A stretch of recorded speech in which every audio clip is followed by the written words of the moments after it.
Hello, everyone, and welcome back to another great episode of the Performer Chat Podcast. I'm your host, Daniel Garcia, and tonight we have a really, really cool guest. I'm so excited to have you on the show. I'm Can excited you to be on the show. let everyone know who you are? My name is Aaron Williams. I met Holden and during the submissions of Homegrown Fest. I'm really happy to be here, and this is really exciting. Thank you for having me. I know we've been trying to get you for a while. You're really busy because you perform all the time, and even you told me last year we got to do it in the wintertime when maybe things are a little slower, because come summertime you're going to be booked like almost. Well, we're going to get to some of that stuff. Yeah, absolutely. It gets busy, once springtime rolls around for us musicians. But thankfully, it's been really busy all year round. So yeah, can't complain about that. Really fruitful. So, long-time watchers, I say long time, the last 6-7 months, you notice that we're going to change it up a little bit tonight, change the format slightly. I've been accused of talking way too much. To be fair, that's usually Corinne accusing me of talking way too much. At least I think that's what she means. When she tells me to shut up, I think that's what she's saying is during the interview. So we're going to try and be a little bit better about it. And so we're going to kick right off, and we got lots to talk about. Yeah. And then you're going to perform, and we're going to have excited to perform too. A night. It's going to be fun. Yeah. Okay. So let's do this. Yeah. So we said your name is Aaron Williams. Mm-hmm. You are, what kind of performer are you? Guitarist, singer? I started as a singer when I was really, really young. I was looking for extracurricular. How young? I was probably like maybe 6, 7, 8 years old. Really? That young? And I got into the Glen Ellen Children's Choir. And that was a really cool experience because I always loved music. I always was digging through, records. And I had a little private record collection from my old Fisher Price records player back in the day. But when I got into that and got to perform live with that choir, that was a really awesome experience. So I started in singing, and then being in the choir, a couple of local rockers from my junior high asked me to be a singer in their band. Oh, nice. The Cat in the Hats, we were called.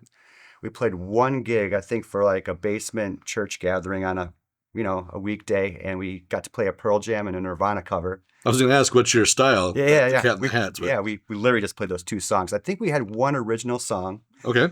I forget what it was called, but we did write a song, and I thought that was so cool when that happened. So that led me into being in a band, and then that kind of got me into wanting to dig into other instruments. Nice. So how old were you when you really started doing it? You said 7th grade when you had your friends, but then at some point, hey, this is what you're doing. You're a musician. I think it started to become a really big passion project when I was really sick from school. I think I was in... Sick from school or sick of school? I was both, but I was ill. And I was homesick from school and stayed home for a few days. And then on that final day that I was kind of, recouping, I was watching MTV, and it hit me like a ton of bricks, just like every kid my age. I was at the ripe age for Nirvana. Oh. And... when that happened, I really started becoming really interested in punk rock and folk music, and I started digging deep into guitars. That's when I started joining that band. Like, it was probably my idea to cover Nirvana and the Cat in the Hats. And from there, I just was really passionate about it. And when Nirvana came on, I literally, my mom had an old guitar she had from high school, and I dug that guitar out, and I started playing it, and I taught myself how to play Nirvana songs, and there's a Mel Brooks book in there. I don't know if you know who Mel Brooks... not Mel Brooks. So I love Mel Brooks, but it's not... I don't think who you mean. That's not who I mean, yeah. There's a famous guy who does guitar theory books from like the 60s and 70s. And she had one of those books in the guitar case, and I learned how to play House of the Rising Sun. Oh, the Animals. And that was the first song I learned in completion. But I didn't take a lesson until I was in college. So I taught myself, and I taught myself by playing with other musicians who are just as terrible and beginners as I was. And we were rising in our knowledge of music together. And once I got to college, I realized I learned everything wrong, but that was awesome way to learn, in my opinion, because everything wrong. It had that spiritual aspect of being a songwriter and a musician instead of being a technical player. And that's what I'm not. I'm not really a humongous technical player as far as like, I don't play jazz or classical, and I'm not a lead guitar player per se, but I write songs, and I kind of do a more of an emotional aspect of music. I like to produce in the studio. I like to write songs, and I like to perform as a vocalist. So with that kind of in mind, I went more that route. That's interesting. Now, making music, it's an art and a science. It really is. And so you skew more artist than science. Yeah, that's right. I did more art in that instead of the technical aspect. I never really learned how to read and write music, fluently. It's something I kind of regret actually. I wish I did know how to do it, but Well, but a lot of people that, some people are technically perfect. They can read everything and do all the music theory and everything. And some people are just the greatest musicians ever, Mhm. don't read a note, Yeah, but they can produce amazing yeah, music. yeah. If you laid out a simple, melody line on a sheet music, I could follow it for sure, but Sure. I could not play a piano to a sheet music. That would be impossible, or a guitar. Um, it would be really hard, but I could hear it and play it probably by ear within a half hour, almost anything. Nice. Yeah, we should have, not tonight. We could have tested that. We could have had a Yeah, song and be like, but oh well. yeah. So, so how often do you perform and where? I try to perform very as often as I can for a lot of reasons. It's good income. It's fun to Yeah. play solo for a restaurant and get engaged with complete strangers who are there for another reason, whether to socialize or just have dinner and leave or have a beer and leave.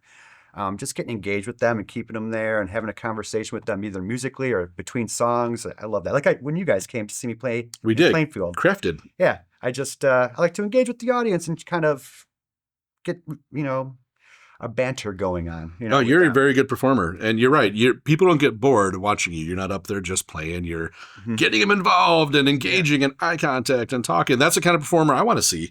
If I'm going to see live music, I don't want to I'm not there for elevator music. yeah. It could be very good elevator music, but I want to feel something, and you make people feel something. I appreciate that. And so Appreciate that a lot. yeah, no, that's a great thing to be. So I do that kind of thing where I'm performing the solo acoustic, cover gigs, but my real passion is my original music.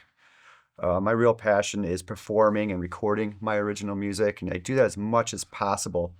And that's kind of how Homegrown was built. That's how Local Nation was built, is around the Well, you I know what? I want to talk about this actually. yeah. We're going to talk about there's something very special that you may have or may have not heard of, but you're going to hear about it now. Mhm. And that is the Homegrown Arts and Music. Am I saying it right? That's Arts right. and Music Arts and Fest. Music. I should know how to say this because we've been there. But Some people say Music and Arts Fest. It's okay.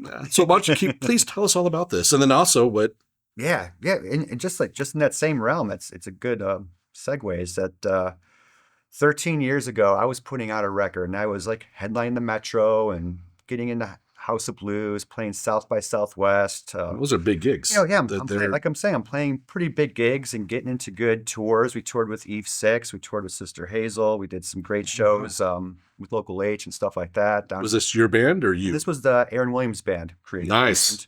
We did a record with Johnny K, a really awesome producer from Chicago, a Groove Master, and we toured pretty good for that record. But the downside was I couldn't get into any street festivals, whether in my hometown or in the city. And it was a couple of years that happened. I just kind of took it personally at first, but after complaining about it to my fellow musicians, I come to find out it was the original musicians getting completely snubbed from these events by no other reason than the booking agents and venues either they're unaware of the good original musicians or they're just unwilling to take a risk. Or some of the original bands that they did take a risk with, didn't deliver on their promises. And Yeah. it's a really, really tough thing to be a booking agent for a venue or a big festival because you want to deliver to your community. So why not book the Led Zeppelin cover band? Why not book the Well, wedding that's an band easy cover thing. band? People like It's something that people popular music. recognize and people know that they're going to have a good time because they'll know they're going to recognize some of the music. So it makes it really hard for original musicians, but I think it's a fallacy. I believe the human spirit and all people just love music. It doesn't matter. They just love music that's good.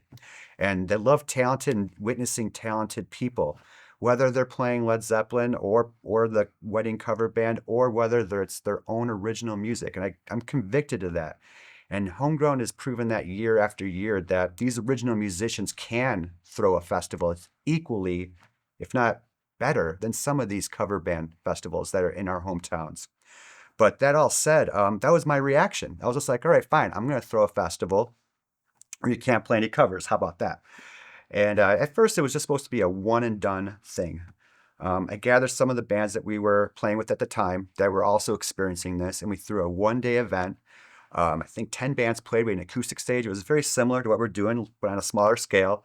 And hundreds of people showed up to our surprise that paid at the door. And we were kind of all blown away by this. And not only that, but all the bands had such a great time. There's so many legendary stories. I could talk to you the next hour about all of the great stories from that first Homegrown. But the best story of them all is in the aftermath. People who played Homegrown and attended Homegrown kept coming up to me and asking me, when's the next When's the next one? Yeah. And I was just like, you kidding me? All right. So I imagine some people that came to the first one were like, how can I get on this? Yeah, and the snowball started rolling. And that's another thing is people have attended years past who want to play the next year, or have heard about years past that want to play the next year. And that's why the submissions are so successful year after year, is the word of mouth. But not only that, but the impact that this festival has ended up having on our scene is beyond my expectations even. I really am proud to say that this event has really risen the original musicians from our community and artists. It's given a platform for other venues and booking agents to have faith in some of these original musicians. I see a lot of bands who have passed through this festival who couldn't get into these venues are now playing these venues. And I'm not saying it's because of me and Homegrown, but we're part of that story. We were the catapult. We were the fuel. We were the energy that pushed that energy that to happen. And that's the reason why I keep doing it year after year, because I didn't have a lot of original music that I was promoting in all these other years. You know what I mean? Mm-hmm. I did it for the bands. I did it for the musicians. I have a lot of faith and empathy that, there's not a lot of opportunity for a summer outside event for these awesome groups. And it's not only that, it's just that they're completely ignored by, the community in general, and it's not the community's fault. It's just a horrible situation where people have lost faith in booking these acts because these venues are all hanging by a thread. Managers are all stressed out. I've yet to be at a venue in Chicagoland where the venue managers are pulling their hair out.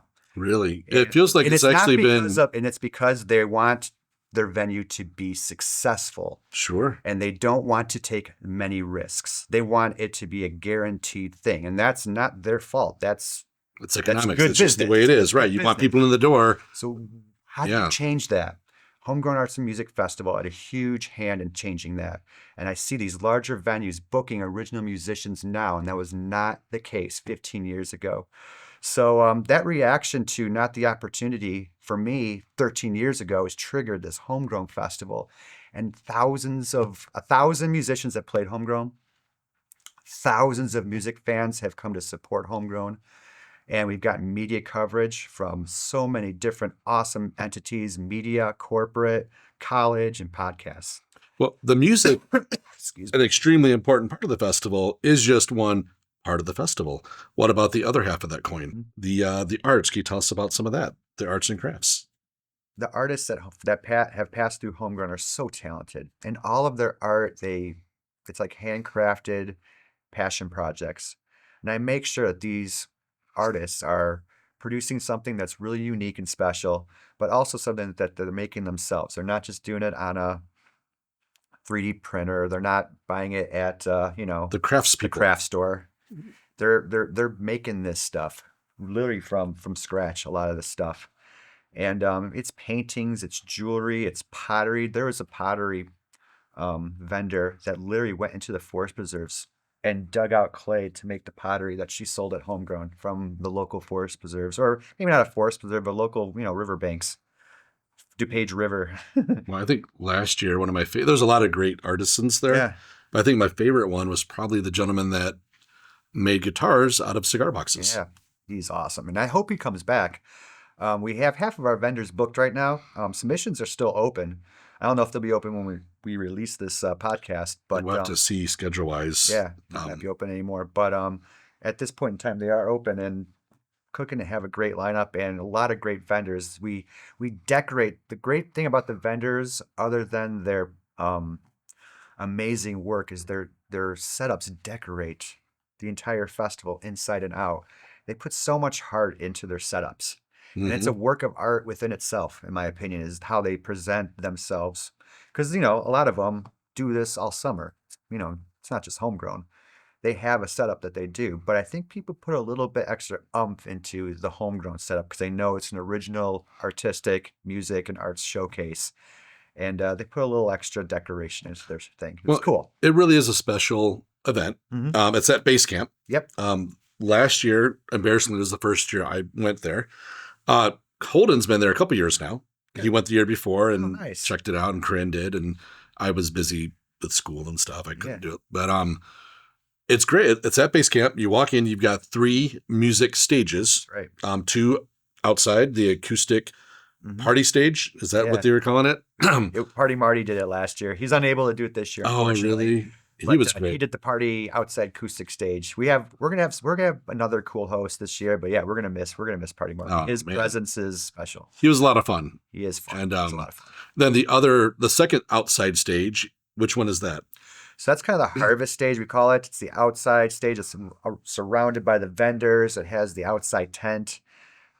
We used to, back in the beginning days of Homegrown, say that was where all the new and up and coming artists were, and the inside stage was the main stage. But so many bands would rather play outside. It's a cool setup. So And- there's no rhyme or reason that, and honestly, there's no headliner to Homegrown. That's what I want to get out there, is that the opening act and the last act are both the headliners.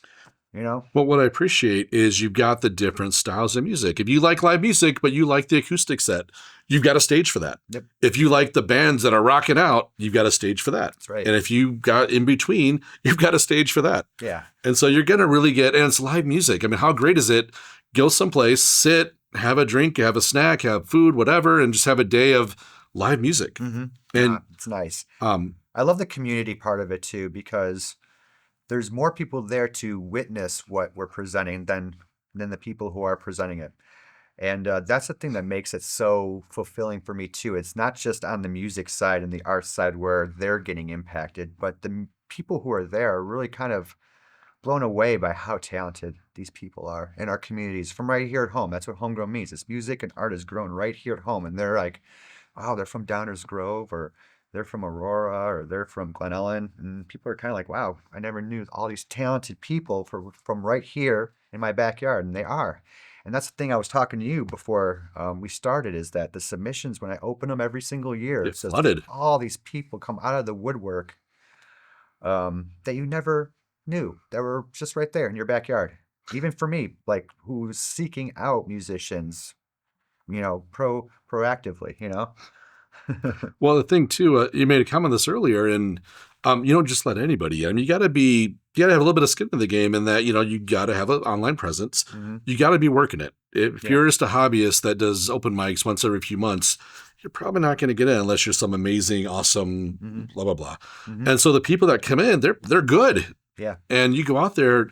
I feel like there's kind of a self-fulfilling prophecy in play, where they come out to Homegrown, they perform, they see all the people there, they're excited, they get this great performance, and they feel better and more confident that they can go out to these other venues and get gigs. Mhm. And Holden played Homegrown last year, You and did a great job. thank you. It's on his resume. When we go to people, hey, you want to book Holden? Yeah, he did this. Yes, he did the Homegrown Music Festival last year, and it was great, and blah blah blah. And we use that to promote him as well. It's great. I'm happy to hear that. He did a great job. Memorable performance, because a lot of people are like, who was that young guy who was playing on the acoustic stage? I don't think he's the youngest you've ever had, but he's certainly probably one of the younger. One of the youngest, that's Yeah. for sure. Did a great job, buddy. Thank you. Thank you for submitting. That's exactly what I'm talking about. Is I didn't know who you guys were or Holden was before you guys submitted to the festival. And a vast majority of the people that are now my good friends are people that have passed through the festival or collaborating with me. I met through the submissions, and it's just been such a treat. It's been so fulfilling to discover. It's also been a bummer a little bit, because I get to meet 100 to 200 acts, and I can only pick But so 30. many, yeah. Thus the road to Homegrown. I got to, beef it up a little bit so more people Well, had an tell us about opportunity. that. What is the road to homegrown? That's exactly why the road to homegrown exists, because I just started getting overwhelmed with the submissions. And that's not a bad thing. It's a really, really good situation to be in. Not only is it good for the festival, but it's great for the community and it's great for the musicians too, to know that people are still growing out there in the scene and young people are still wanting to be musicians and still wanting to write music. It's so awesome. And it's ageless, it's genreless, and there's so many great people. But the bummer part about it is, some people take offense to it. When I mean no offense by not selecting certain people, it's mostly because it's mostly people who are putting out recordings or they have a really good momentum at the moment, and Homegrown would be a great way to catapult them even more so in that momentum. It's all about supporting younger people, just like Holden, who haven't had an opportunity to play a festival, who haven't had an opportunity to connect with a community like that, who haven't gotten to to open up for a bunch of established musicians already in the scene. I wish people were doing that when I was growing up. Yeah. And but that's not how I want to look at it. I look at it that that's why I'm doing it now, is because there was never anything like that before. Well, I imagine also what happens. I know I'm guilty of this. Now that we've done this, we have this great experience. I'm telling people, hey, you need to go submit. Check out Homegrown. Submit yourself and get out there. And yeah, I'm telling people, and we might not get in because you get other cool people, but who cares? Mhm. It's all going for the same, goal of better community of musicians and No, it's been a and great getting out there. experience. And this year's submissions have been no different. I'm almost crossing the 150 mark now. Really? Now, how many total submission? How many total performers will there be, or groups, or We're whatever? going to have 2 stages, 10 acts on each stage of Okay. bands, full bands. Then we have the acoustic stage where we'll have 12. Okay. And then we have 12 to 15 art vendors, how many I can fit across the venue. I think last year we had 14. This is still at base camp. And it's correct? always at base camp. It's kind of This a is our cool place. 10th year we've done it at base camp, which is pretty insane. That's a cool venue too. It's great venue because not only does it have a lot of space, it has its own stage. It's a nice stage. I can do both stages on either side, but I've been there long enough where the people who run base camp just have faith in me and they just let me do my thing. Mm-hmm. In fact, I think they like it that they don't have to intervene too much. They just know the wheels will turn and the machine will happen, and they don't really have to do a whole lot of anything. And I like that too because it allows me to make it a blank canvas. Base camp is a blank canvas for me every year, and I want to decorate it just like its own piece of art in itself every single year, uniquely. That's why we have different designs every year, and that's why we have different headliners, and we try to make the lineups mixed up and with genres and bands and ages, and we try to keep it really, really fresh every year, because not only am I completely ripped off every year, I do a homegrown festival and come up with all these cool fresh ideas, and then the next couple months all my fresh ideas People are starting to oversaturated and people don't even realize it was my idea, which is fine. I don't care. Well, imitation. But it makes me work harder to keep it fresh because I'm the idea man. I always come up with ideas. That's what I do. So I have no problem doing it. You can rip me off all you want. Well, one very important thing we didn't talk about yet is when and where and the times. So it's at base camp in Lyle. It's at base camp in Lyle for the 10th year. And Four Lakes is cool because it's kind of like a gated community without the gate.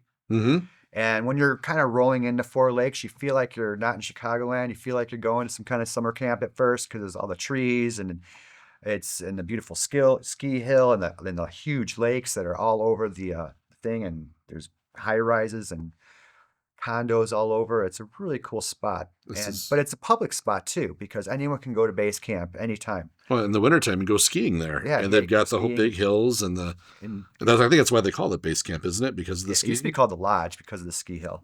Okay. And then they changed it to base camp. I don't know why they did that. It's a mountain base camp, maybe. It was always the Lodge. That's how it's been known in history. It was the Lodge for decades. Well, but now it's been base camp for decades too now as well. Well, July 20. This is going to be July 26th. It's always the last Saturday of July. We start at noon. We go all the way to midnight or later if things are rocking. And this year we have some really great repeat bands like the Citrusonics.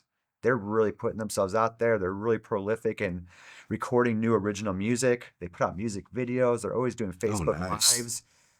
They always play cool shows and get on cool lineups, and they're hardworking guys. And I really appreciate them being a part of Homegrown.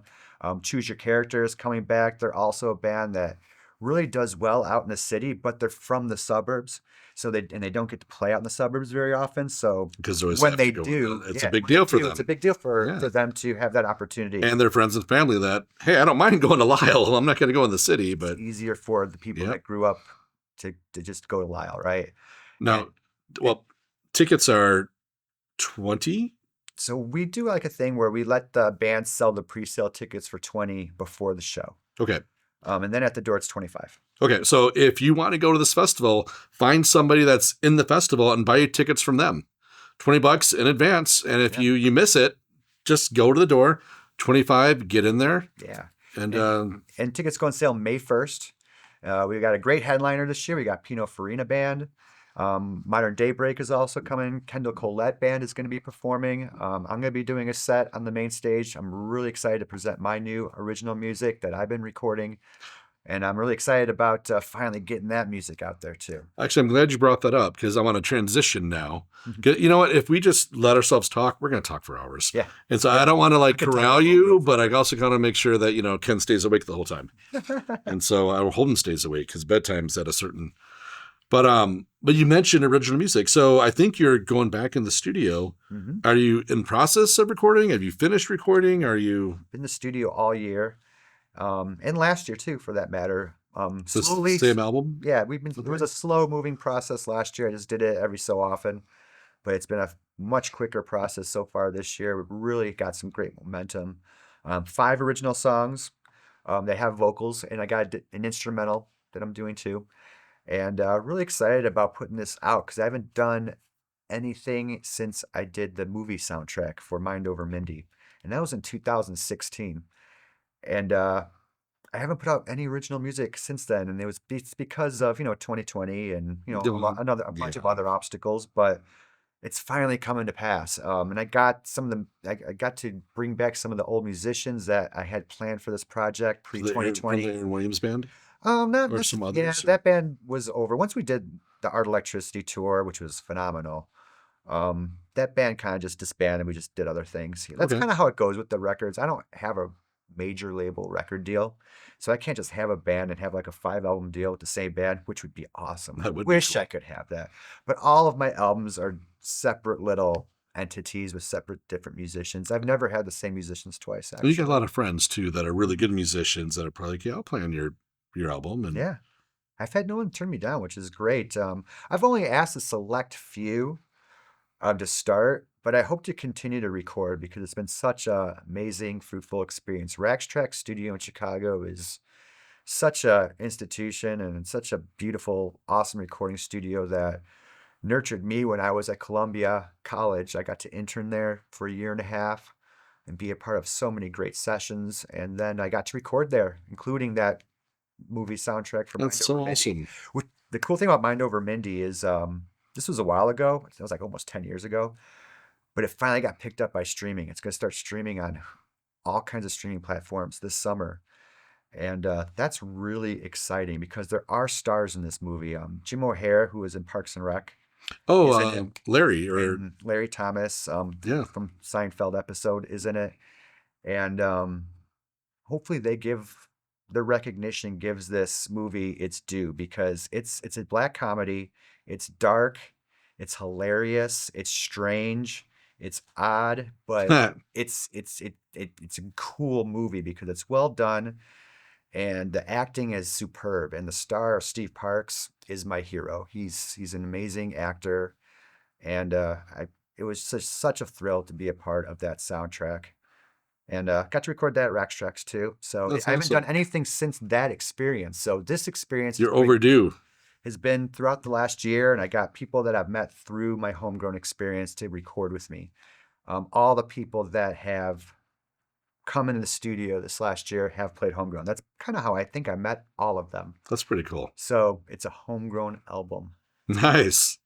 Did so when do you went? Not to you're recording, but when do you think it might be available? Yeah, it's hard to always predict. Every musician always mispredicts their music release, even when they see the light at the end of Yeah, the right. tunnel. I would hope it would be out sooner than later. I mean, This year? I hope we get a couple singles out this year. I plan to tour for it next year. Oh, nice. But I hope to have a CD release show this year. I hope to put out a single at least or two this year.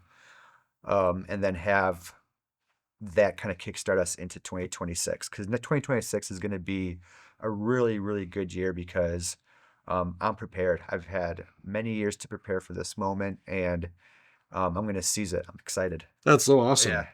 Well, so one other thing I want to talk about before I get back to my questions, Local Nation. Yes. Can you talk to us about that? Like, what is it and why is it cool? I know what it is and why it's cool, but let them know what is it and why is it cool? It's just like Homegrown Arts and Music Festivals reaction. I'm surprised how much love and momentum and how big this festival has gotten. I'm so thankful for everybody's support and who wants to play it and come to the festival and be a part of it. It's just been such a I mean, I can't even explain it in words how amazing it's been. So I think people can kind of tell I just by you talking about it, yeah, it's just, how amazing it it's is. just been so cool and it's just so cool. And I want to bring that idea to the next level because I've been to Nashville. I've been in New York. New York's a different beast. It's hard to say New York is something because New York is so many It's their things. everything. It's a harder beast to pinpoint. But Nashville, there's a problem in Nashville, in my opinion. So many songwriters from all over America go to Nashville. Yeah. And they're songwriters. They're not they're not instrumentalists for the most part. You know, they're not like jazz players or classical players, you know. I mean, they play guitar, but a lot of people who are great, you know, guitar players and drummers go to Nashville. I'm not saying musicians don't. There's a lot of great players that go to Nashville, but they're mostly studio cats. As far as like the songwriters, the opportunity is slim. There's these songwriter circles that happen in Nashville that are a way for people to connect and maybe get into venues. But I think it's oversaturated. I don't think it's helping anybody. I think it's just making it harder for everybody to actually be noticed. And it's also making everyone, you know, kind of just melt all together. There's no good, Hard to bad, stand out. there's nothing standing out. Yeah. Nobody's standing out. Thank you. That's a great way to put it. And even though there's a lot of people who really deserve it, I did a showcase down in Nashville last year at the end and at the exit in. And I opened submissions just like Homegrown. And the input of people who came and supported this event and were a part of this event was overwhelming. And they all had the same story. There's nowhere for us to play. I mean, there's nowhere for us to get this thing going where we can connect with other musicians and have an outside music event or a summer festival where we can play for Nashville all collectively. And I'm like, same problem down here. How about that? I kind of suspect that every major city Mhm. is probably needing something like this Yeah. because they just don't have that. This is not, I've never heard of this until I heard of. Nashville's a pay-to-play city. If you want to play in Nashville, you have to rent the venue out. It's really strange. It's like Hollywood. It's like LA Interesting. does that. Like the Interesting. Whiskey Go-Go does that and stuff like that. Like they make you pay to play in there. Why? Because they they know can. they can. That's it. Bottom line. Everyone wants to play in Nashville. Everyone wants to play the Whiskey Go-Go. But to be fair, the Whiskey Go-Go, they've got some really, to play the Whiskey Go-Go, you played in the same stage as. Holden can play the Whiskey Go-Go. All you have to do is pay it. But You can. It's easy. the Doors play the Whiskey Go-Go, and now you can say you did that too. So I get some of that. It's a nostalgic thing, but you know, in my career, I'm beyond all that. But for someone as young as Holden to have that opportunity to play at something that iconic We just happen to play in a anywhere. different city in LA, two other musicians who are there, who are probably passionate musicians, that's an awesome opportunity for someone like Holden. For me, not so much. No, I get that. And later, off camera, when we're done, I got some questions for you about Nashville because we're going to Nashville in about 6 weeks to do some stuff, and maybe you can give us some. I would love to give you some pointers. There's so many great nooks in Nashville that Yeah. you could visit that I would love to tell you about. And congratulations for having been accepted into that program. That's really cool, buddy. Yeah, it was the Country Music Hall of Fame singer-songwriter camp for youth. And so he's going to be going in June to do that. He's like, I don't know if I want to do this, but I'm kind of excited. Yeah. And so Yeah, so kind of just bring it back home with Local Nation. I want to take the homegrown idea that I've done on an organic, local, West Suburbs, Chicagoland level and bring it to the nation. So instead of homegrown, I want it to be a local nation. And I want to bring local music communities from Nashville, Chicago, and New York, bring them together, create a touring, like there's so many college towns and little cities and capitals and stuff in between these places. And I really want to connect this Like a circuit, a touring these circuit. these three awesome major cities that aren't utilizing the musicians in them. Chicago's one, Nashville's another, Oh, but and New York's really really big, and it's just hard to get noticed. But New York's really cool. New York's so different than everywhere else. It's a cool place. I love New York. nice. What about like Austin? That was the other thing I always kind of want to ask you about. Because I think music cities, Austin's kind of like the next one I think of. And Austin's tough because it's far from everything. yeah, Um, I mean, it's kind of close to like, Houston and Dallas and New Orleans, but that's it. but that's their own kind of hub That's out there. kind of their little island. Austin's a wonderful city. I played South by Southwest 3 times Nice. and loved every single experience there. I got to play some cool venues, met a lot of cool people from out of country, let alone out of state, and got to see some cool shows like REM played South by Oh, really? when I was down there in Nice. 2008. And they played Stubbs Barbecue. And I played the venue like right across the street. I forgot what the name of it was. That was when I played acoustically. And yeah, REM got to play. That was cool. Excuse me. That is awesome. No, we're good. We're good. I'm gonna get back on track here. I really want to talk to you about Homegrown and your album and Local Nation, but now I want to get back to the Yeah, South by was a great experience. Austin was a great experience. And it is a cool music city. It's a hard place to tour to. But I would guess if you moved there and you were a musician and you really utilize a city, I would guess that that's a great city to be. I'm sure it is, yeah. So so after everything we talked about, Yeah. I'm gonna go back to my questions. Yeah, please. What is your favorite performance memory? Oh, wow. That's a great I know you question. probably had a ton of them, but if you could pick out like, wow, that's gonna last. We were doing a bunch of shows in DeKalb at Otto's and in the city. I think, Illinois? at DeKalb, Illinois, this place called Otto's. It doesn't exist anymore. It was a cool rock and roll club.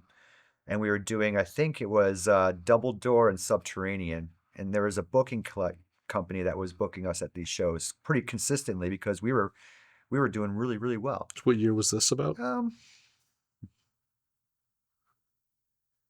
2006, 7, Okay. let's say 8, somewhere in there. Like 20 years ago-ish. This is when I was doing my album, The Ever Winding Road tour. And I always played at the Double Door in Wicker Park.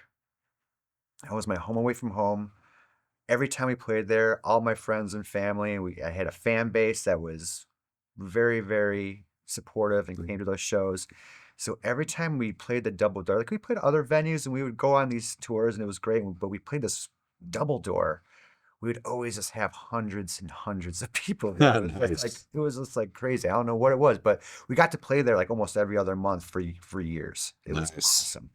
But within that success, the booking agent asked me if we wanted to go on tour with Eve Six. And I was like, wow. And then it was Minneapolis, Milwaukee, and then we did Dirty Nellies in Palatine. And then I think we did Indianapolis. And you'd be opening for that? We were opening for them with Sure. Bottles of Justice, Nice. which is also a really cool band. And that was something I've always craved as a musician and always never received, was that being able to tour like that, having an audience like that, being able to mix up your set list and be cool like that. You know what I mean? And just being on the road, having your own dressing room, having your own little tour van, and being on the road. And even though it only lasted for a week, it was the coolest week Nice. of all time because I got to feel the life. Well, you're with professionals.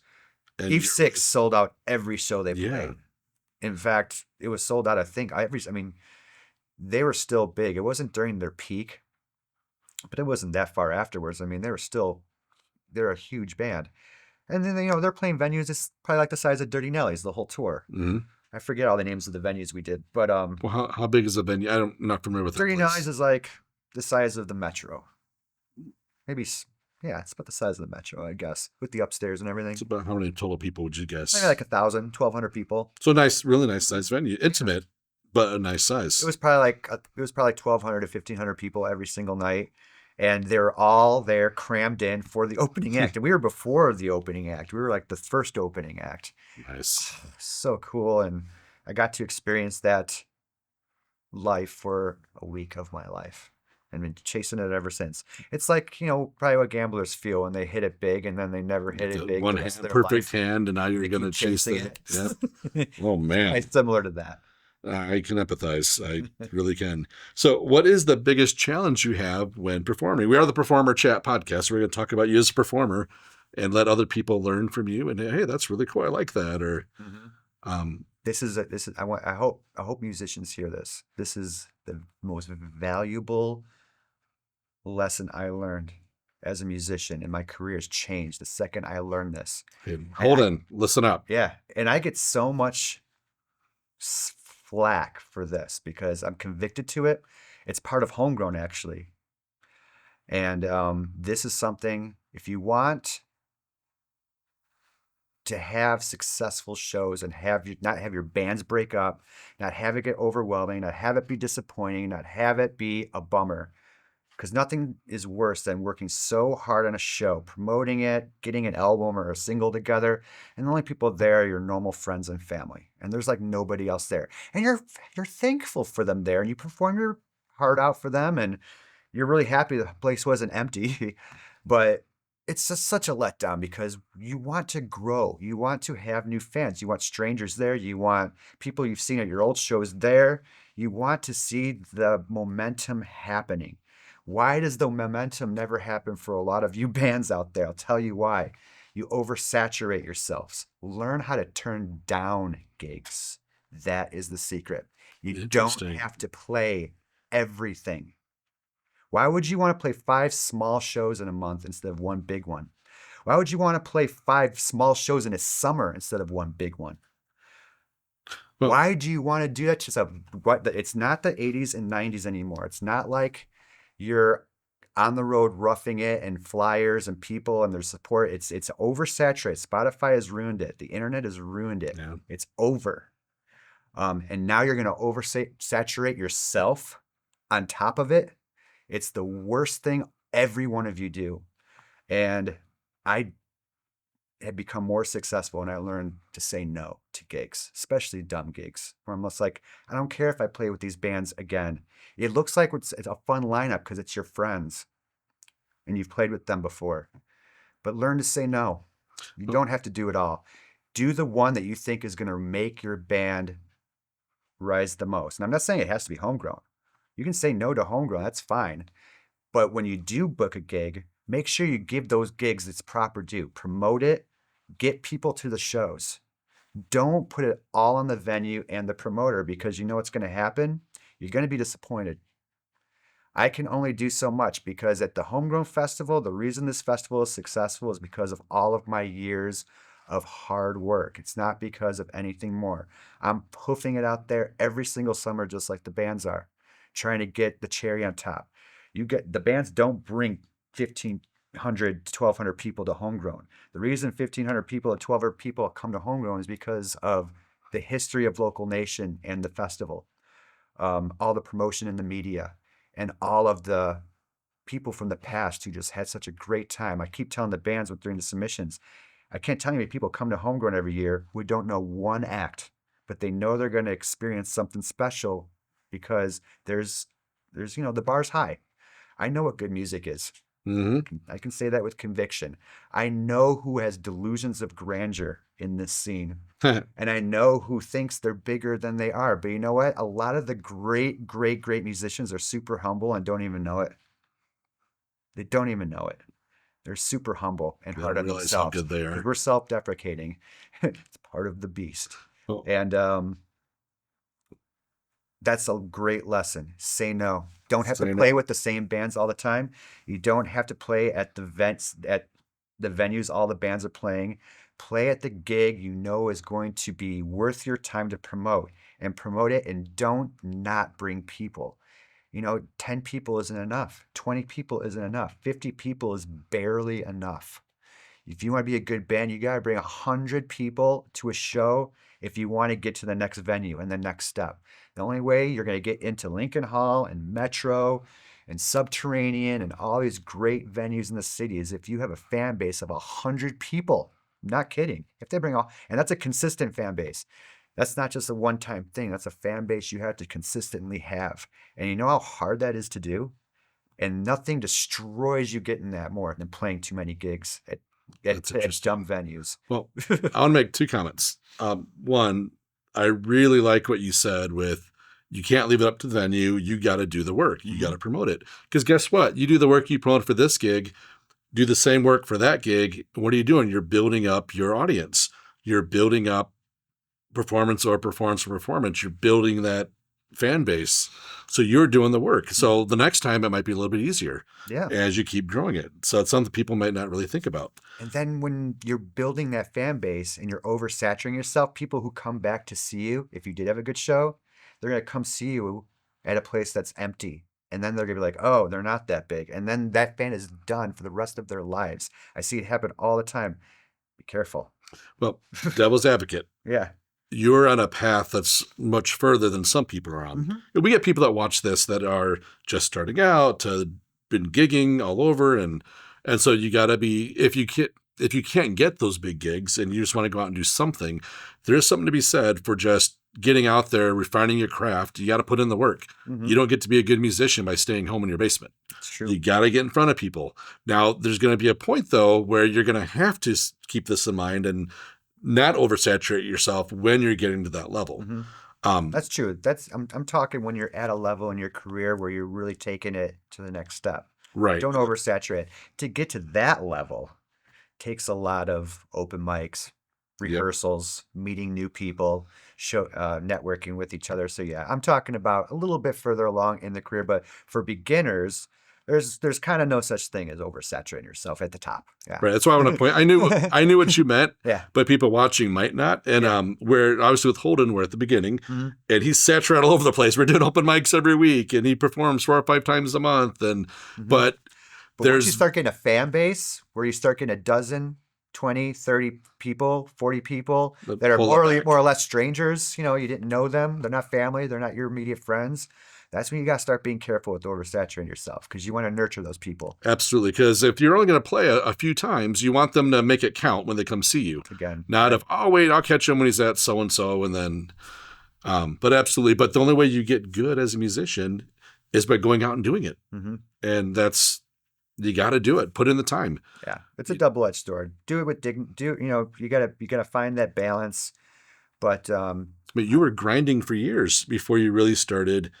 You didn't get this when you did and the I learned tour. The lesson the hard way because when I was doing my albums in 2000, or I'm really aging, dating myself here, but when I'm still older than you are, and Ken's older than both of us, so we're good. I'm gracious for that. Thank you very much. You're welcome. Holden makes you look old, but I can't help you there. Oh man. Holden is crazy because he's so talented at such a young age, and it's really awesome. And that's why I love the festival and doing what I do is to not only meet people who are really really awesome and well into their careers, but seeing people who are kind of have a little virtuoso in them and just have a natural knack for music, a natural heart for it, natural ear for it.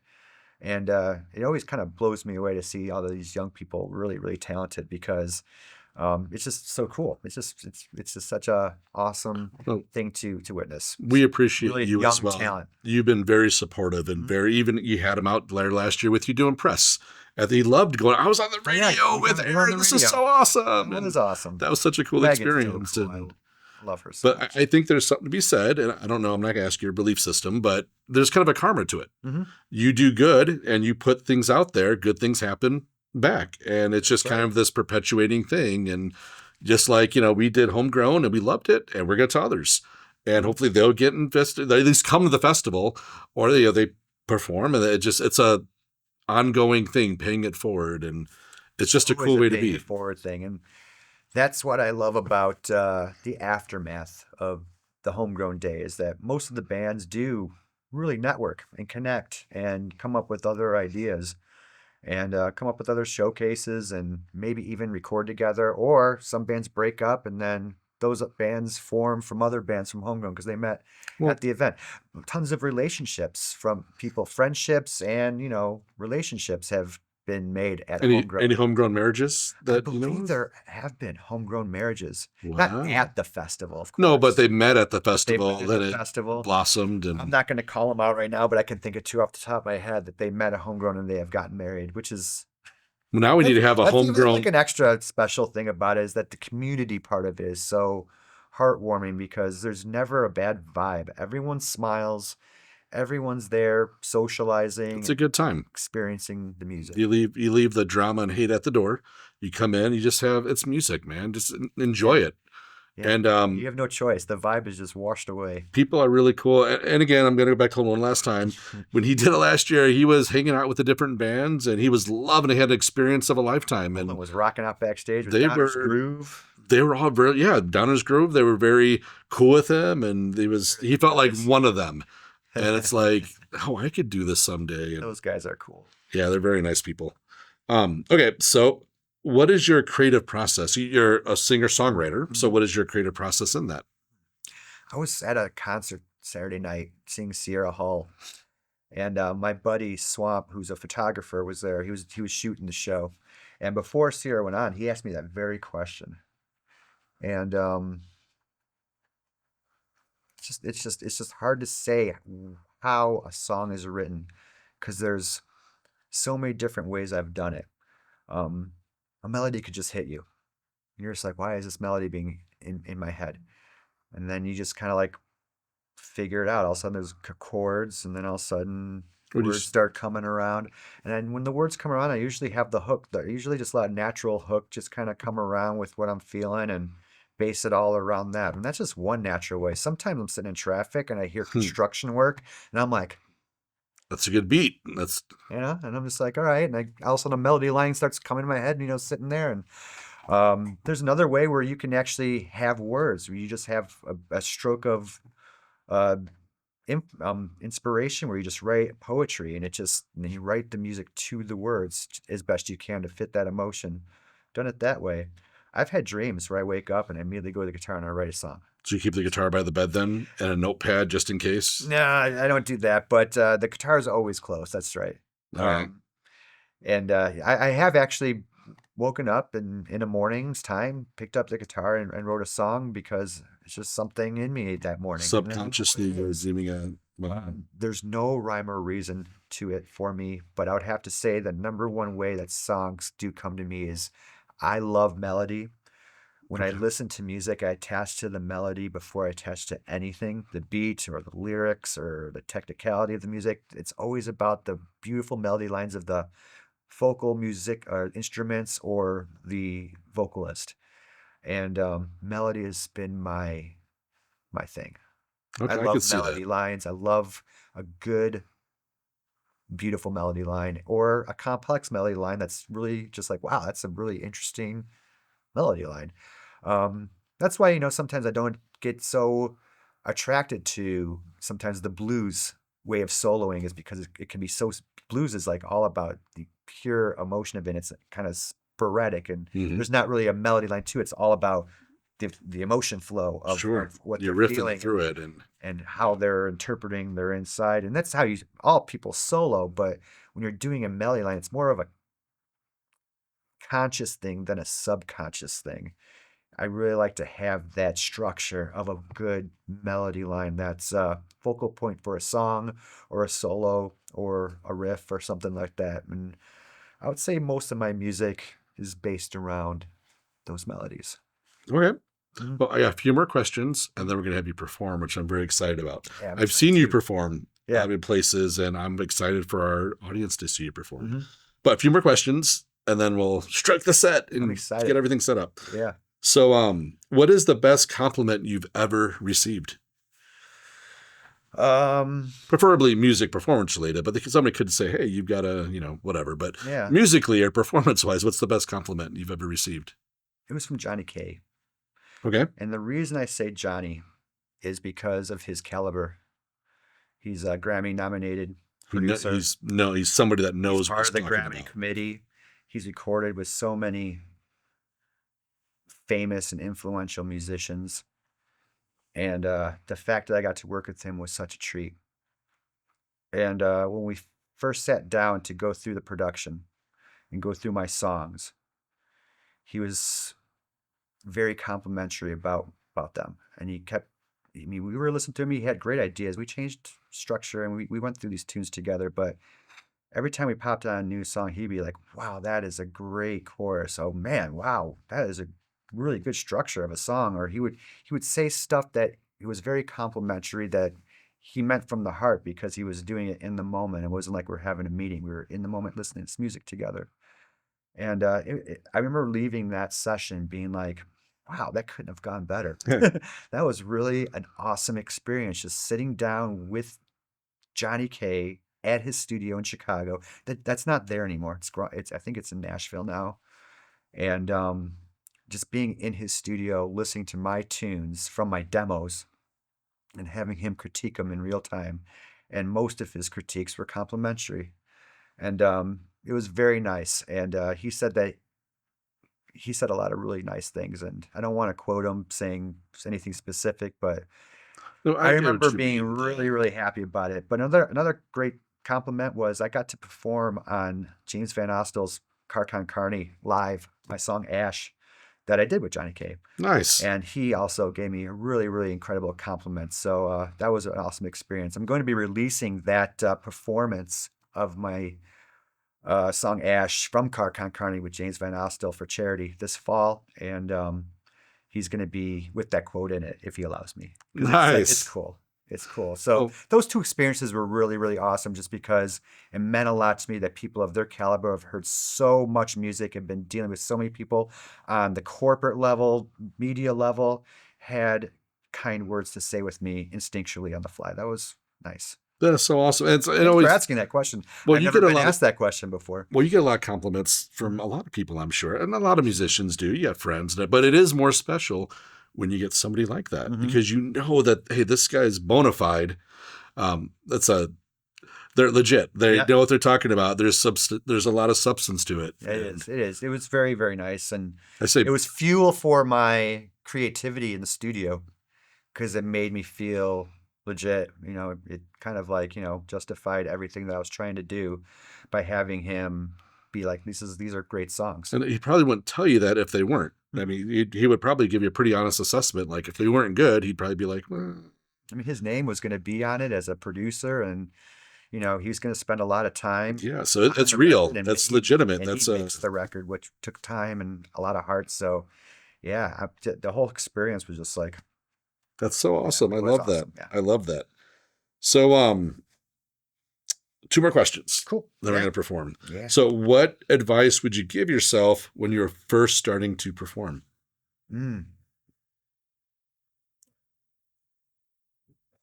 That's a great question too. If I were to go back in time and give myself advice, I would say this. Don't listen to other people. Trust your instincts. Everybody has an opinion. And I learned that's another good lesson to learn. Everyone has an opinion, but trust yourself. I made a lot of bad decisions by listening to other people and didn't go with my heart. And so if I were to go back, I would say, man, you know what? Do what you want to do, if you want to do this route and your heart tells you to do it, don't let people sway you. Because every time I have let people sway me, I've regretted it. Yep. Trust your instincts. Trust yourself, because this is your life. Yep, I can. Yeah, that's good advice. To a point, if your gut is telling you to like go and do something really stupid, maybe like temper it, like, if you have good instincts. If you got to have I trust my instincts. You got to have common sense with those good instincts. That doesn't work for everybody. Right. So you got to be.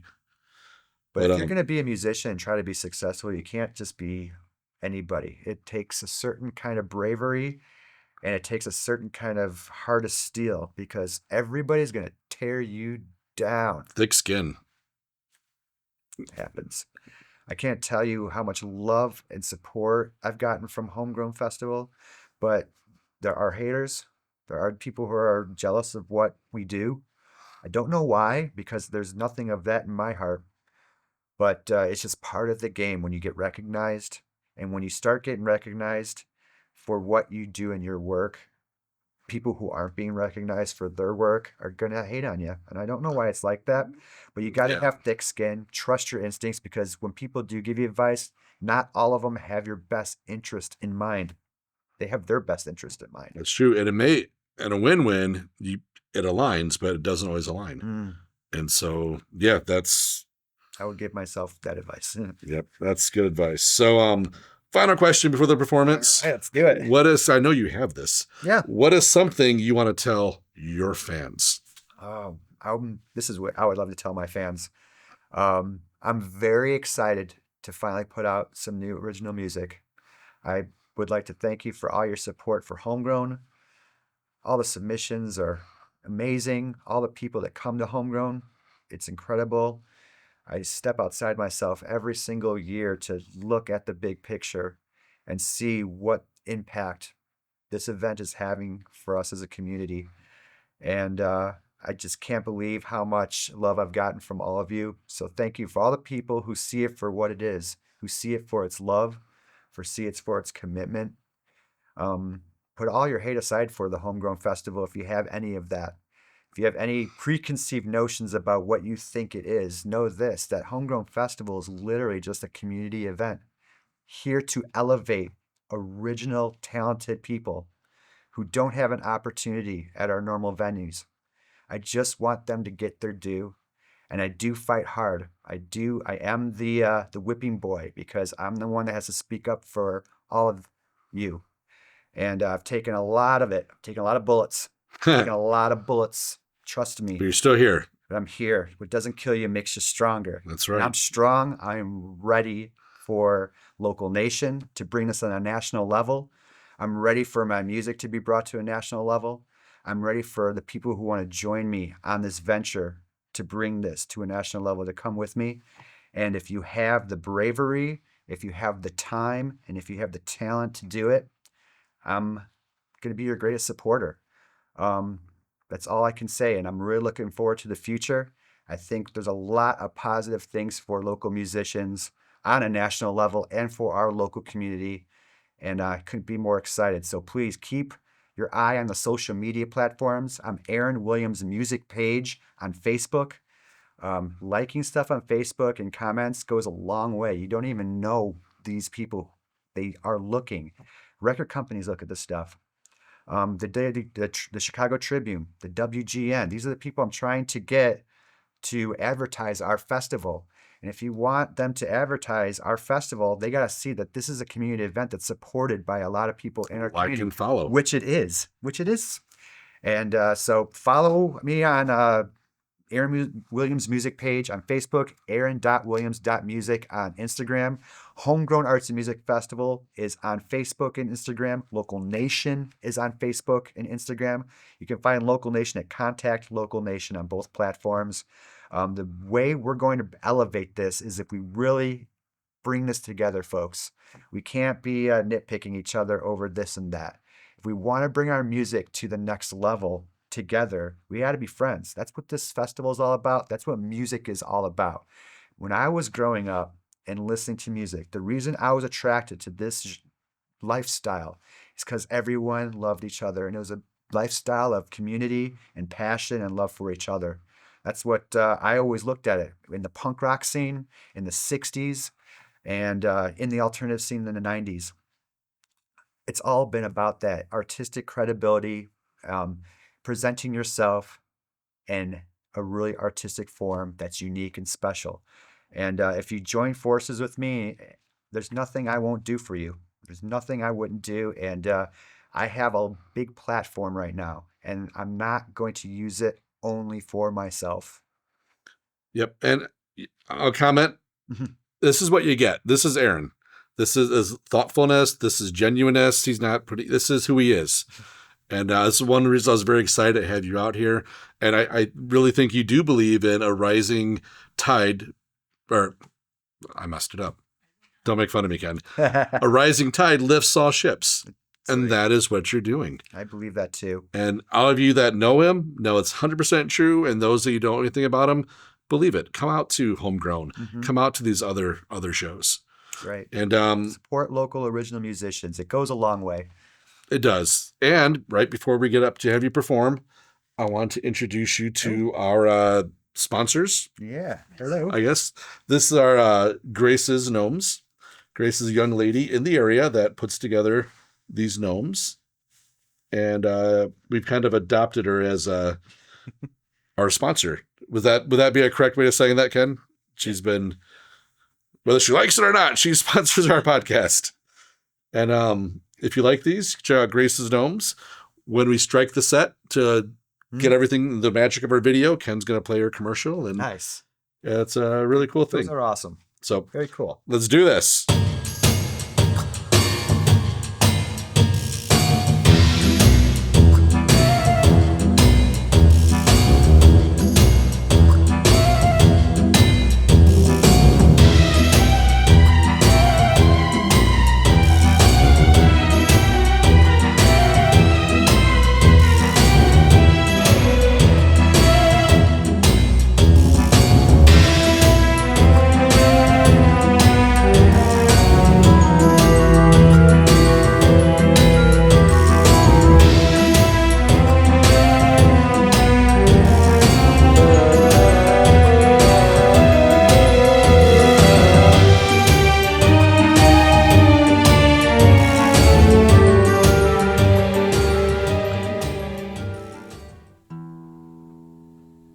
I'm ready when you are.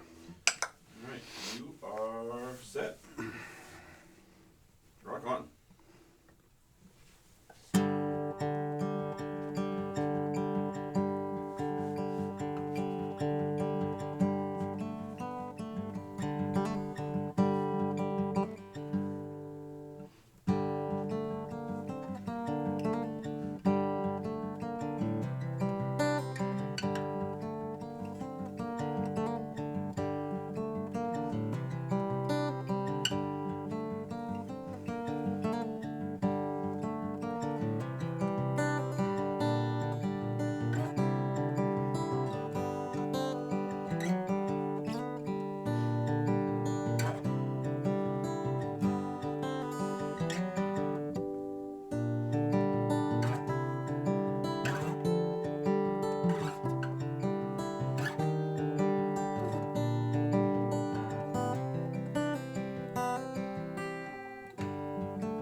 has an instrumental, obviously, called Q Blue.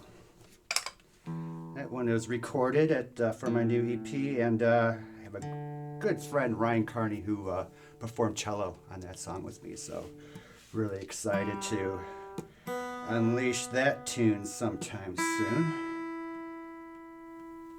Yeah. Here's a tune also from my upcoming EP. It's called Forgive and Let Go.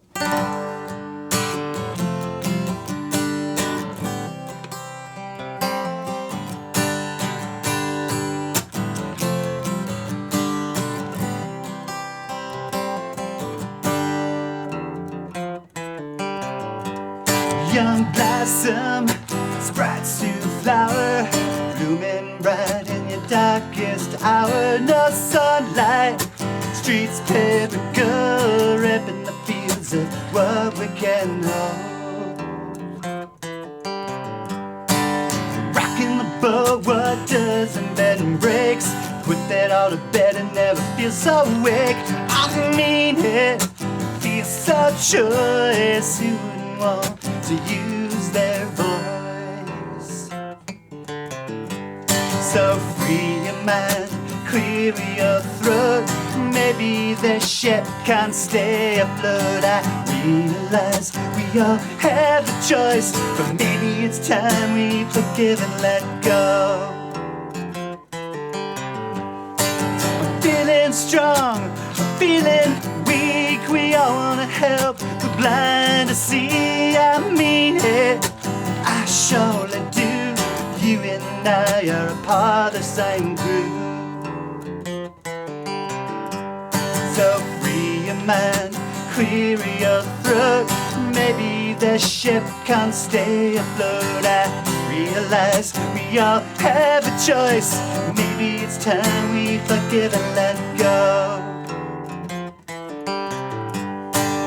Maybe it's time we forgive and let go.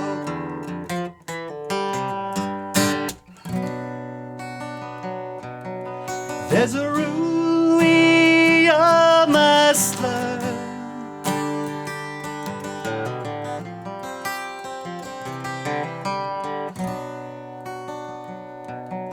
When this world spins like a broken record, yeah, it's alright. Let's give the fire.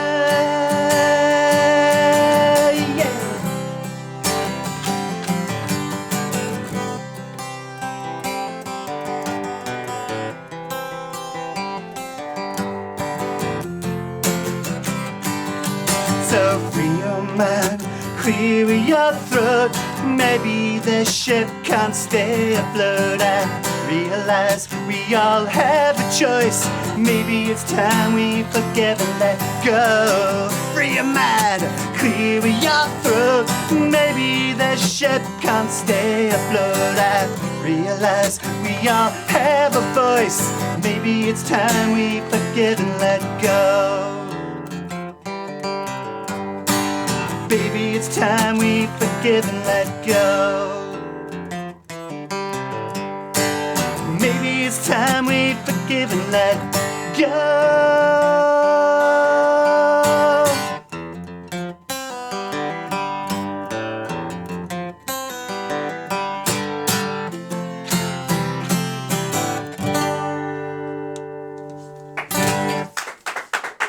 Thank you very much.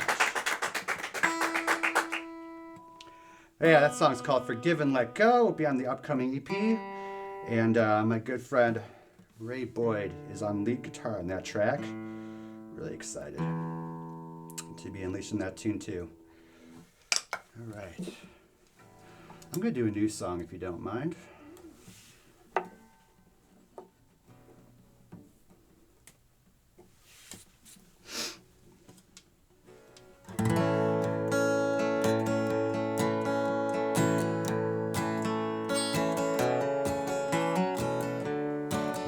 The mess you got yourself in.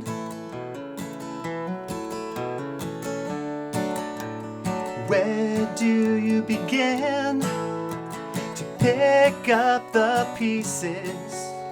and get you back where you belong.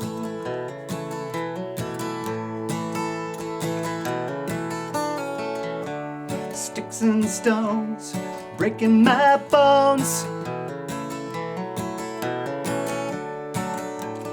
Words carry me home where the fire's never warm. Get you back where you belong. There's a lust for life, like I see it in your eyes. Don't forsake this life you're giving, Lord knows this world is so uptight.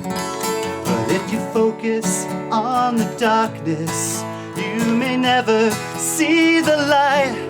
Don't forsake this life you're giving, Lord knows that all will be alright.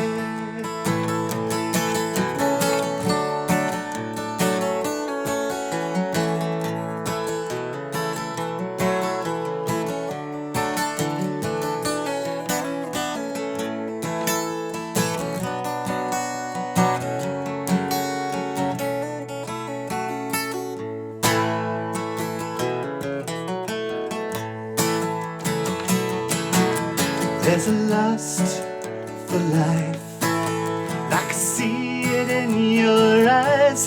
Don't forsake this life you're giving, Lord knows this world is so uptight.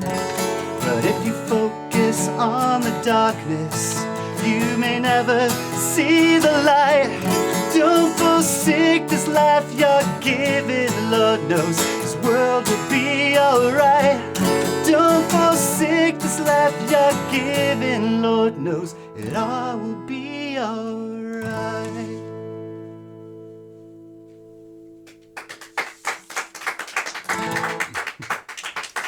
Oh, it's a new one. Thank you for indulging me.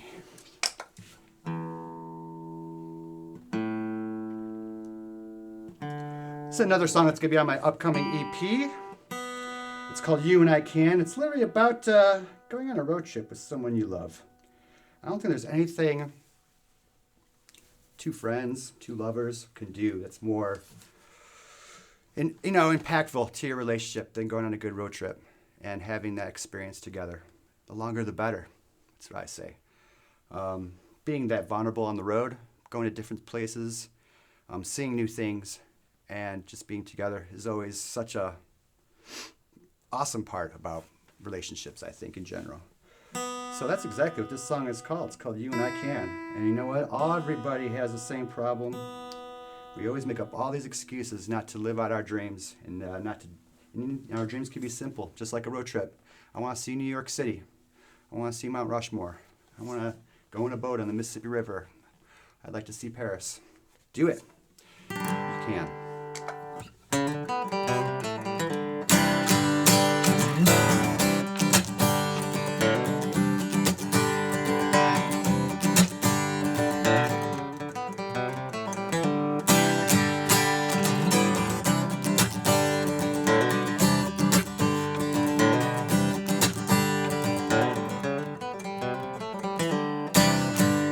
Let's live the life, let's see it all.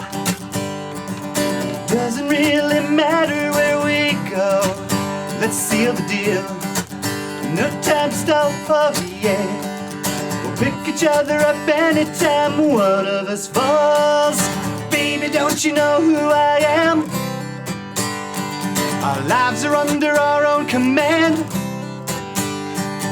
I believe you and I can.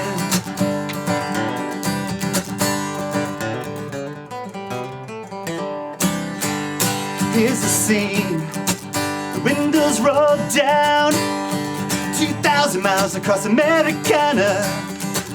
Yeah, music's right, random city nights. I never dance, but you make it feel so nice. Baby, don't you know who I am? Our lives are under our own command. And I believe you and I can.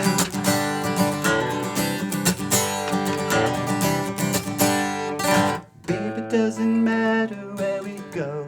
As long as I'm with you, I'm always home. Baby, it doesn't matter where we go, yeah. From mountain high to sea deep, I walk and talk down our street. Our beginning is our happy ending. I'll be the melody and you'll be the beat. Baby, don't you know who I am? Our lives are under our own command. Well, I believe you and I can. Baby, don't you know who I am? Our lives are under our own command. Well, I believe you and I can. Oh yes, we can. Oh yes, we can. Oh yeah.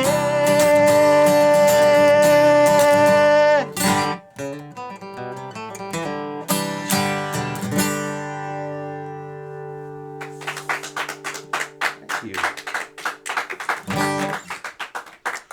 Thank you very much. I'm going to do one more and then I'm going to get my friend up here. Holden.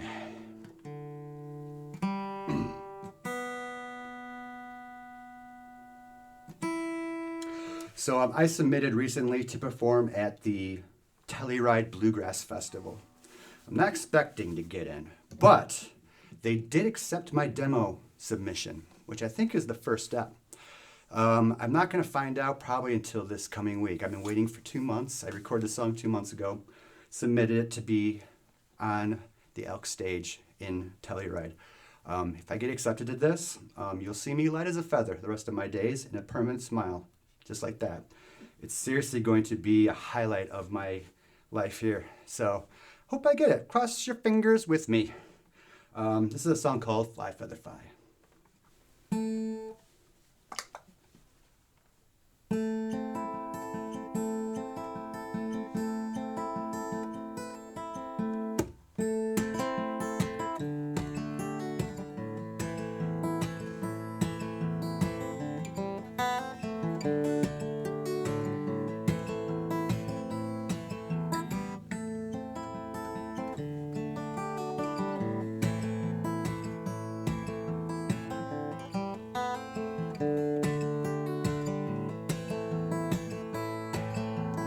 I believe we all come together.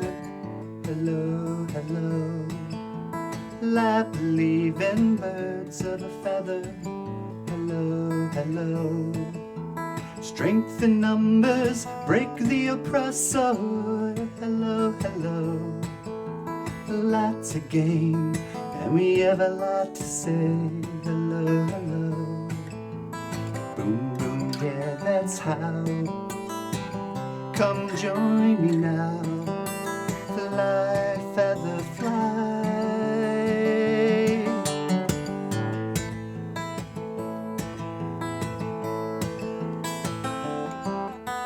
Tear it down, build it up again. Hello, hello.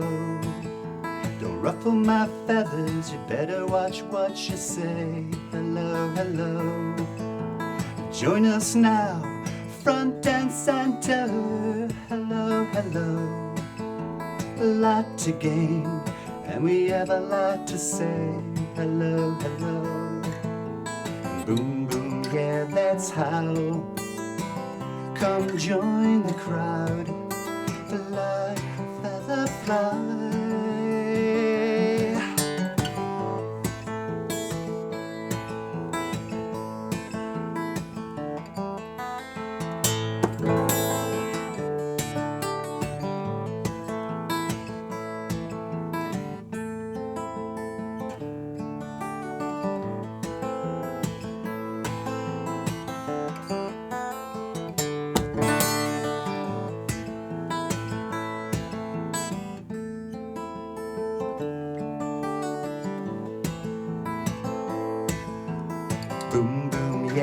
that's how. Come join the crowd, fly, feather fly.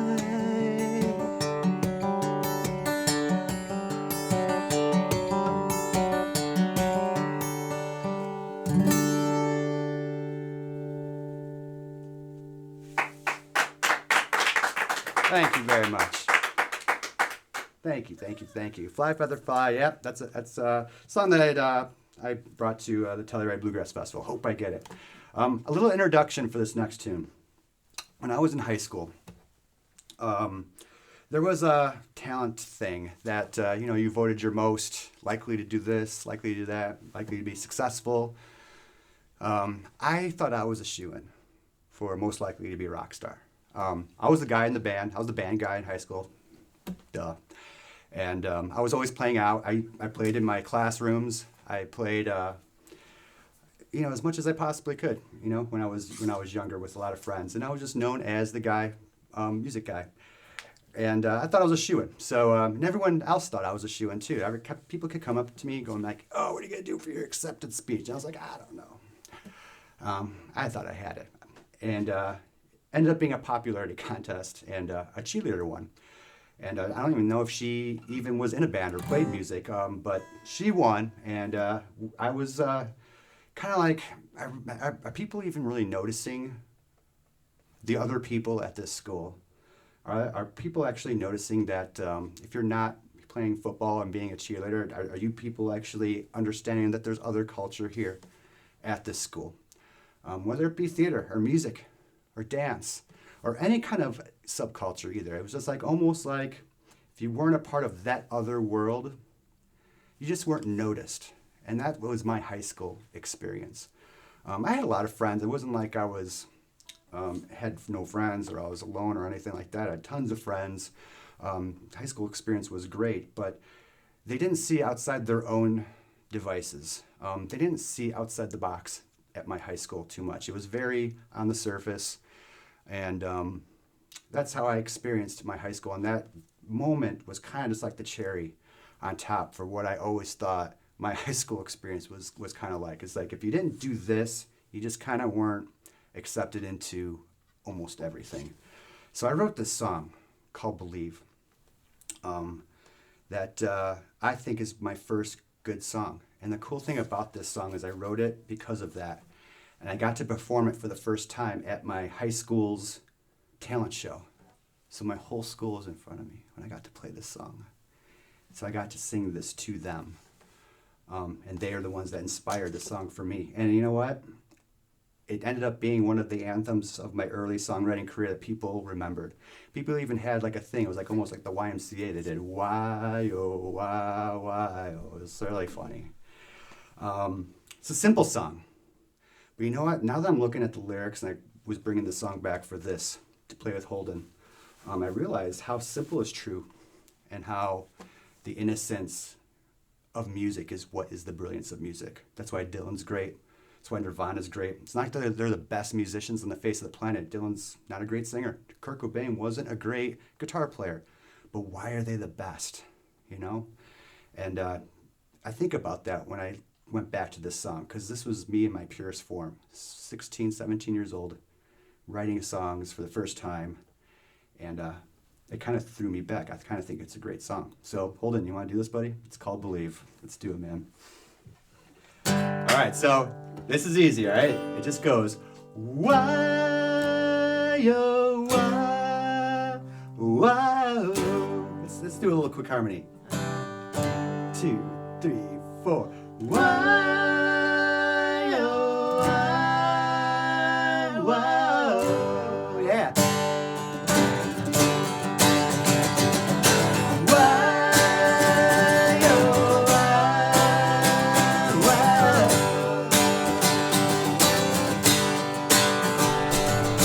Why, oh, why.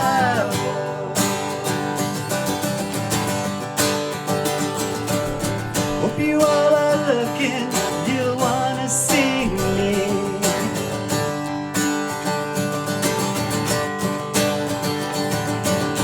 You think I'm kinda shy, I think you're kinda mean. But I believe in the strength of my own energy.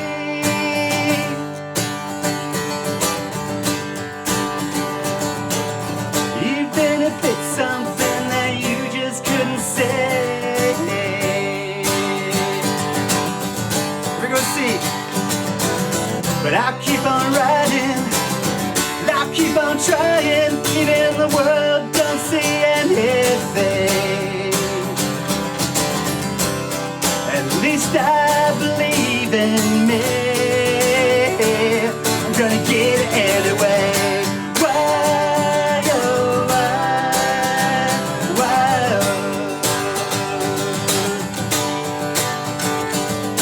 Why, oh, why, oh.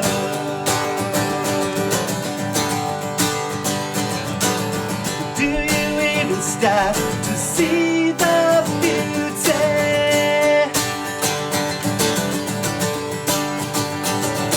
Do you even see past beyond your own needs? We're gonna see. But I'll keep on riding, I'll keep on trying, even if the world don't say anything. I'll just believe in me. I'm gonna get it anyway. Why, oh, why, oh.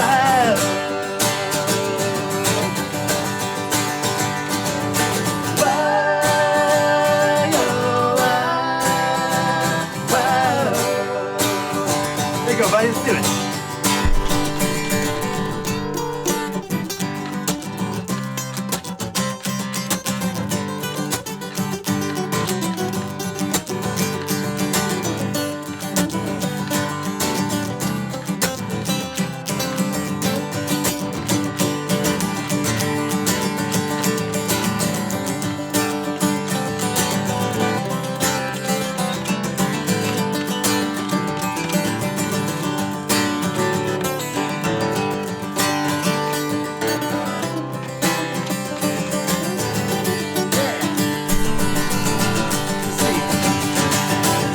But I'll keep on riding, I'll keep on trying, if the world don't say anything. At least I believe in me. I'm gonna get it anyway. Why, oh, why, oh.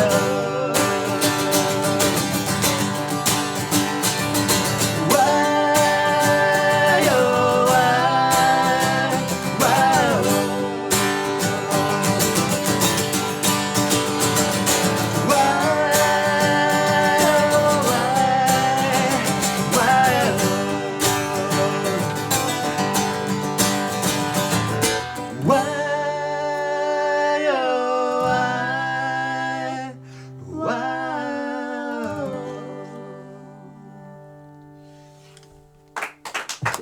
oh.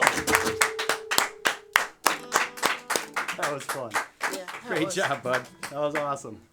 That was awesome, Aaron. Thank you you. so much for being on the Performer Chat podcast. Thank you. I loved all the songs. I really loved, I mean, they're all good. It's hard to pick a favorite. I really love that first one. Thank you. And I especially love that last one. Yeah. Now, you look like you guys have been performing that several times, but no. How did that get together? We just decided to do it when I walked through the door. So like 10 minutes of rehearsal, if that? And If like, that. Like they were grabbing the PAs to set up and was like, "You want to do a run through of this?" And I'm like, "Sure, why not?" So that is so awesome. You meet all these amazing musicians. You guys are both amazing musicians. Or you're a little more amazing, but that's beside. You're both amazing. You're amazing, and you buddy. can get together and do some awesome things. That was fun. And you want to see stuff like that? Go to Homegrown. Yep. Go to So- Homegrown. Thank you very much, everybody. Have a great night. See ya.